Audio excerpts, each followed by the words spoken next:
তরুণ প্রজন্ম আমরা কোন ফল্লা জিনিস না।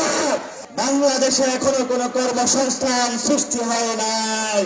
বর্তমান বাংলাদেশে 50% কাছাকাছি যে তরুণ প্রজন্ম রয়েছে, মা বাবার টাকা খরচা করা, ইউনিভার্সিটি কলেজে পড়াশোনা করে যখন বাংলাদেশে একটু চাকরির জন্য দাঁড়ে দাঁড়িয়ে ঘোরাফেরা করছিল, সেই সময় খুনি হাসিনার বাহিনী বৈষম্য করে শেখ ফ্যামিলির যারা রয়েছে আওয়ামী লীগকে নিয়োগ দেওয়ার ব্যবস্থা করেছিল। কিন্তু খুনি হাসিনা চলে গিয়েছে। আমরা যে পড়ার টেবিল থেকে উঠে এসেছিলাম, সেই পড়ার টেবিলে এখনো আমাদের ভাইরা বসে আছে। বাংলাদেশে এখনো কোন কর্মসংস্থান সৃষ্টি হয় নাই।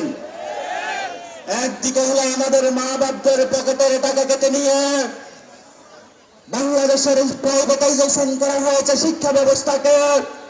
সরকারি শিক্ষা ব্যবস্থার কোন উন্নয়ন করা হয় নাই। জনগণের কোন চাকরির ব্যবস্থার বাংলাদেশের নিয়তি করা হয় নাই। আমরা আশা করেছিলাম জনজনে চাকরি হবে, জেলায় জেলায় ফ্যাক্টরি হবে। বাংলাদেশে এই ধরনের আমরা এখনো কোনো ব্যবস্থা দেখতে পাচ্ছি না।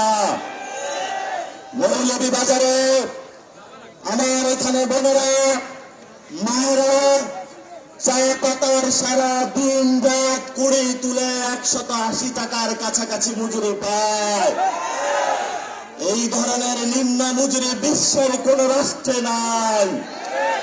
কিন্তু মৌলভীবাজারের মানুষ, আপনাদের চায়ের বাগান, আপনাদের মাটি, কিন্তু টাকা যাচ্ছে বেনিয়াদের কাছে। মৌলভীবাজারের প্রাকৃতিক সম্পদ মৌলভীবাজারের মানুষ ব্যবহার করতে পারে নাই। মৌলভীবাজারের সন্তানরা মৌলভীবাজারে চাকরি পায় নাই। মৌলভীবাজারের মানুষেরা মৌলভীবাজারে শিক্ষা পায় নাই। আমরা পাহাড়ে পুঞ্জিতে গিয়েছিলাম, এখানে বিভিন্ন জাতিগোষ্ঠীর মানুষ রয়েছে, তাদের সাথে কথা হয়েছিল। সেখানে কোনো শিক্ষা ব্যবস্থা নাই, স্বাস্থ্য ব্যবস্থা নাই। আর এখানে যারা প্রশাসনে রয়েছেন, তারা ব্রিটিশ আমলের যারা লাট সাহেব, তাদের মতো জনগণের সাথে ব্যবহার করে। যেই জনগণের ট্যাক্সের টাকা প্রশাসন চালিত হয়, সেই প্রশাসন যদি জনগণের কল্যাণ না করতে পারে, এমন প্রশাসন বাংলাদেশে আমরা চাই না, চাই না, চাই না। মৌলভীবাজারবাসী, কথা শেষ করব। চাকরির দাবিতে তরুণ প্রজন্ম মাঠে নেমেছিল। তরুণ প্রজন্মের চাকরি হয় নাই। উপদেষ্টাদের গাড়ি হয়েছে, উপদেষ্টাদের সবকিছু হয়েছে, বড় বড় মাফিয়াদের সবকিছু হয়েছে, ব্যবসা বাণিজ্য দখল হয়েছে। কিন্তু আমার যারা ছাত্রদল বাংলাদেশে, তাদের কোন ব্যবস্থা হয় না। তরুণ প্রজন্মের কোন চাকরি হয় না।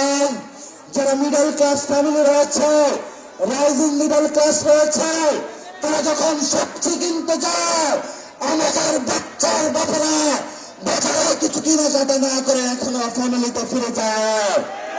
এমন বাংলাদেশ আমরা চাই না।